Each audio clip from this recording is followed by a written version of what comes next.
আপনি একটু লক্ষ্য করলে দেখবেন অনেক ধার্মিক মানুষও আমাকে সমর্থন করছে।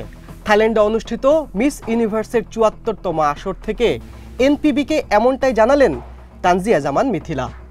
মূলত তার বিকিনি পরা ছবি সামাজিক যোগাযোগ মাধ্যমে ছড়িয়ে পড়ার পর সমালোচনার ঝড় ওঠে, কিন্তু সেই সমালোচনার দায় চাপানোর চেষ্টা হয় ধার্মিক গোষ্ঠীর ওপর।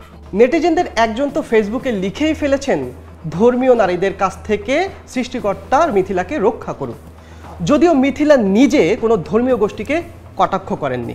সমর্থনের নামে মিথিলাকে ধর্মীয় গোষ্ঠীর বিপরীতে দাঁড় করিয়ে দেওয়া কতটা যৌক্তিক, এই প্রশ্নের সোজাসাপটা উত্তর এনপিবিকে দিয়েছেন মিথিলার লিখে পাঠানো সেই উত্তর পাঠ করে শোনাচ্ছেন সহকর্মী জয়া হাসান।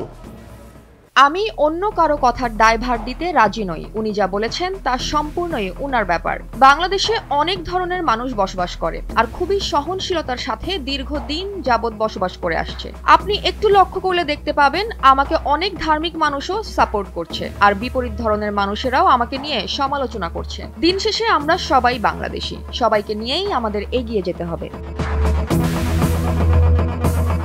মিস ইউনিভার্স প্রতিযোগিতার ৭৪তম আসরে বাংলাদেশকে প্রতিনিধিত্ব করছেন তানজিয়া জামান মিথিলা। থাইল্যান্ডের সেই মঞ্চে শুধু সৌন্দর্যে নয়, আত্মবিশ্বাস ও পারফরমেন্সেও তিনি নজর কেড়েছেন। বিশ্বের ১২১ দেশের প্রতিযোগীর ভিড়ে তার নাম এখন আলোচনার তুঙ্গে।